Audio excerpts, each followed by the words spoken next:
when one have suddenly no idea who one is. And it's not just on Monday I feel a little lost. By midweek I'll recover my senses. Put my acts together. No, people go through depersonalization for weeks, in some cases for years. And it's not a pleasant place to be. That depersonalization is a known phenomena among spiritual seekers. Some of you may have heard the name of Meher Baba. He was an Indian guru, or guru active in India, though of Persian origin, because when you look at his picture, he doesn't look that much Indian. Big mustache and big nose, curly hair. He's considered a great saint in India in general, but even more in his own community of followers. He was considered to be an avatar. But what I would like to mention in relation to Meher Baba is that he was known for undertaking this task of traveling around India, the whole trip around India, to encounter these spiritual seekers who essentially were in these severe states of depersonalization. You have all probably heard the terms sannyasin, right? Sadhaka, and so forth. Sannyasin is someone who renounces. Sadhaka, it's the seeker, but it's not translated as a seeker. Sadhaka is the one who is to find. Is the one who set one's intention, set one's goal. But there is another term, mast. Masts in India are those who have been lost completely and entirely the sense of self, but did not find the identity with the Supreme. In other words, they are in that childlike state of complete innocence, which sounds nice, but it doesn't look very pretty, because they eat and defecate in the same place. And if no one cares for them, they don't know how to care for themselves. And you can just imagine the scale of that in India, in a country where spirituality is really the way of life. Renouncing the household, renouncing the world is the way, legitimate way of that culture. So Meher Baba traveled around India documenting each singular case with the whole entourage of his disciples.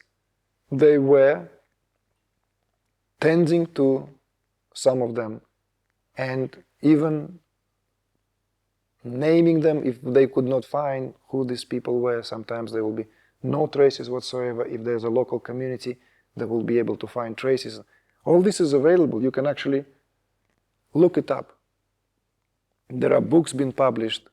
I don't know if they're in print or not, but a friend of mine shared this with me in California, that all this, he did that as 3 consecutive trips around India. They are on certain years, and it took a long time. What was interesting about this, of course, is that people always knew about this, always knew about the existence of masts. But no one knew the scale of this. And Meher Baba brought that to the public attention, to say the least, to the attention of the greater spiritual community, that there are these beings lost, they're like children of God. But nobody cares for them. And don't forget, Meher Baba lived back in the time, this was first half of the century. It's the last days of the British Raj. Anyway, this is just an example of what happens in the cases of when the Ahamkara is not well developed. The possibility of that depersonalization can become an actuality, especially if there is not enough understanding, not enough guidance of that process. And these people found themselves being pushed into these recesses or whatever, these outskirts, peripheries of the cosmic mind, if you will, where there was no sense of how to handle these states. And Meher Baba was known for working with these people, not just feeding them, clothing them as they did, but gradually restoring that sense of lost identity. Gradually restoring that sense of lost identity.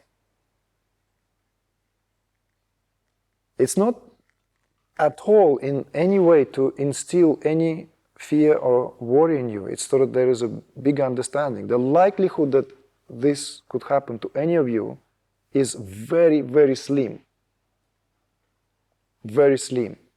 In my work with people, I did encounter quite few people who have claimed to have depersonalization, right? But guess what? They were still functional enough to find my website, to find an email, to book a session, and to have a session. So it's not totally a lost case. It's not that I had to travel around Arizona looking, or, like, it's not. It's the other way around. So, but they claimed that I don't know who I am. We even had, some of you may remember, probably here just Amrita, when a man in one meeting said, I have no idea where I am, who I am. I have no idea, And I said, okay, let's not rush. Can you raise your right hand? It took just like a fraction of a minute to figure out, okay. Yes. Are you sure it's your hand? Just make sure. It was like already little laughter went through the audience. No, yeah, it's like, okay, what's next? No, I want to be sure. You said you don't know where you are, you don't know who, like whether you're in a body or not. I want to make sure it's your right hand. Can you look on your left? Can you look on your right? You have not raised someone else's hand. Okay, more laughter in a room, but it's a serious business. It's bringing someone back to the senses.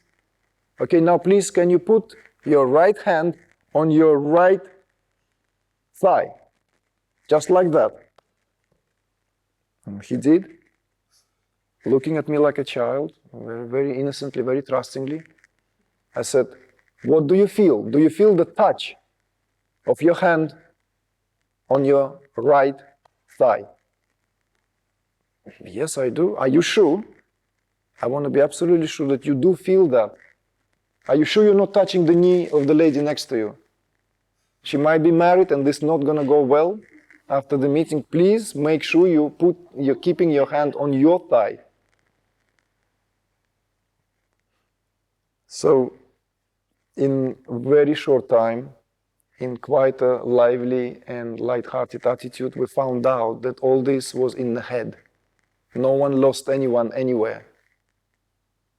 Because obviously then we proceeded, put your hand on your chest, close your eyes now, simple things. But this notion comes, what, I don't know where I am. I don't know if I'm on the ceiling or I'm like maybe on the oak tree there.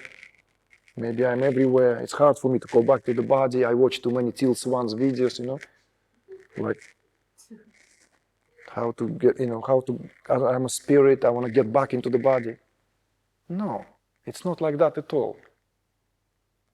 In a genuine, authentic depersonalization, what breaks down is that sense of identity, where one finds it's very difficult to tend to oneself, to one's needs. Obviously, everything just collapses down. And it is tricky because in India also, it is perfectly acceptable to get enlightened and run naked. People will worship you. It happened, not just on one occasion. It's normal. Climate allows that. And if one falls away from the rules of the social conventions, then in India it does not look completely out of place because there are precedents, you see. You cannot do that here in Germany, I bet.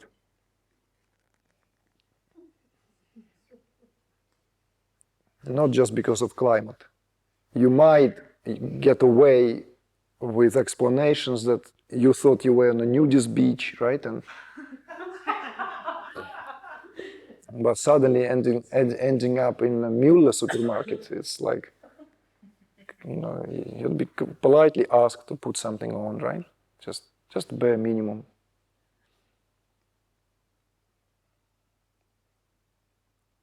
So why Ahamkara is important then? Because it is the Ahamkara, developed Ahamkara, that what in the first place responsible for individuation of that universal principle in creation, which, as it were, also at the expense, if you will, even if temporarily, of that totality, enjoys this, whatever that is there to enjoy. And it is via that well-developed sense of your identity that the artful delegation, if you will, that the skillful, conscious offering of that identity being made back into the ocean of creation. Without that, it cannot happen. Because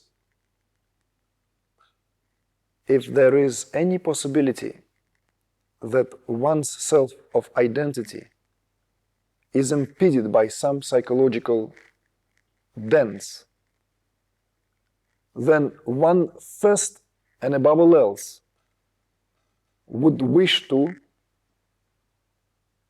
reaffirm one's identity. And it will do all it takes to reaffirm itself. It can only fully, as it were, recognize or be seen through for what it is when there are no opaque substance left in your sense of individuality, which is here instrumentality of awareness, in Sanskrit termed as Ahamkara.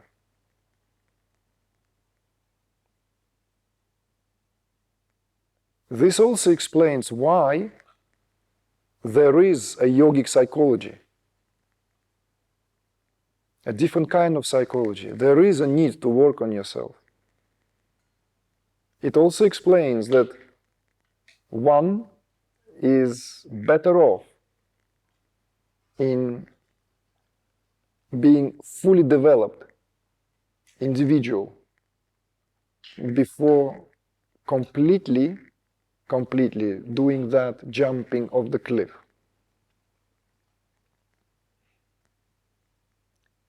What holds us back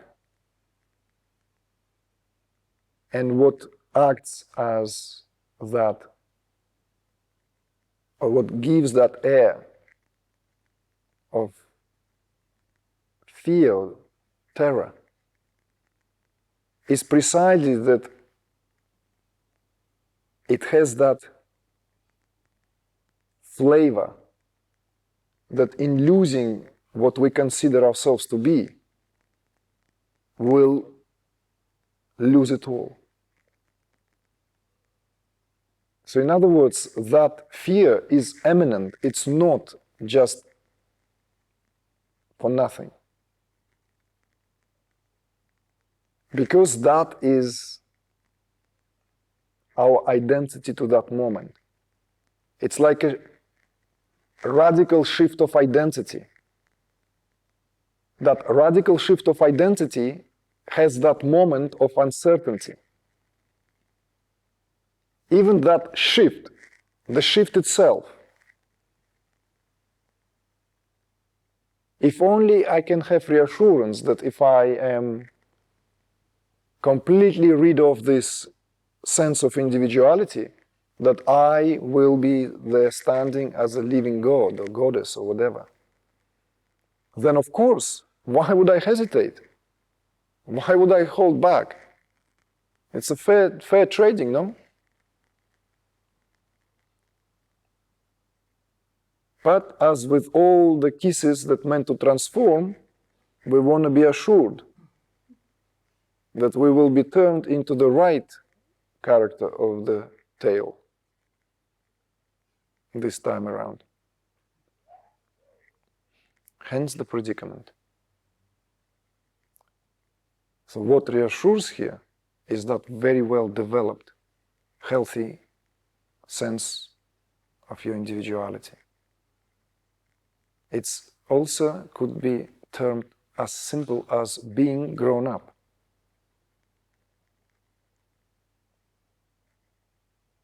Nothing more, nothing less. It's simply being psychologically mature.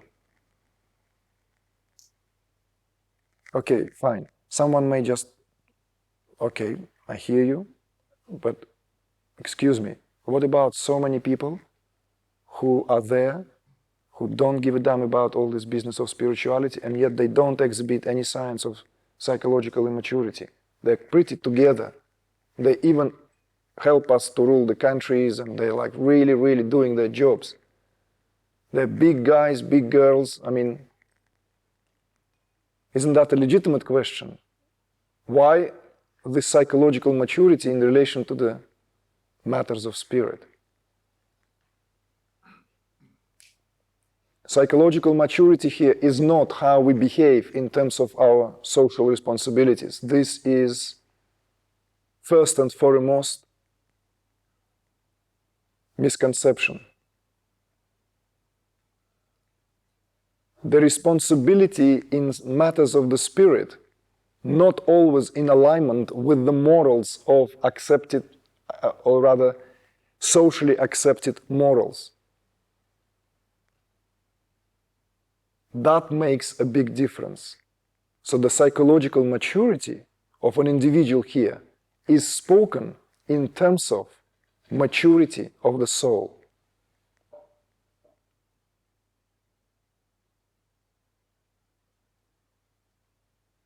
And unlike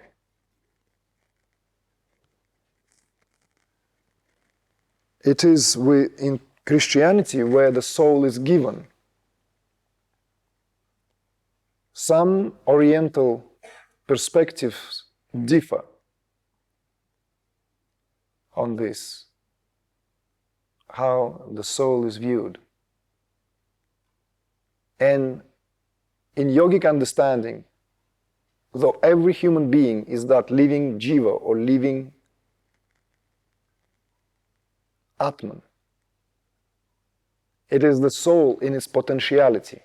There has to be a soul birth. And that soul and potentiality is exemplified in the coiling of the consciousness at the base of the spine. So maybe many analogies and analogues and parallels. In Christianity, perhaps the way it is obviously seen, perhaps the teaching contained this in its earlier phases and stages. But everyone is already in that possession of the soul, and that soul is always in the hands of God. So in other words, it's already at a given, a dualistic perspective. Here,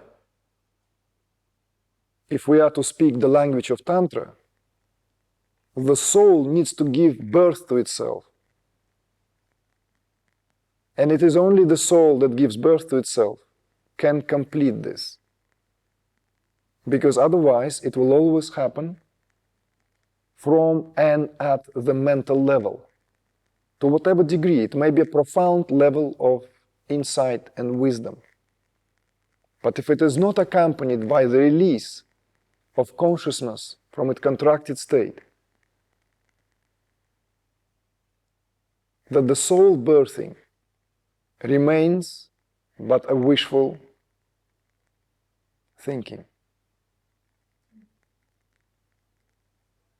Therefore, some traditions spoke about these processes in more direct ways than others.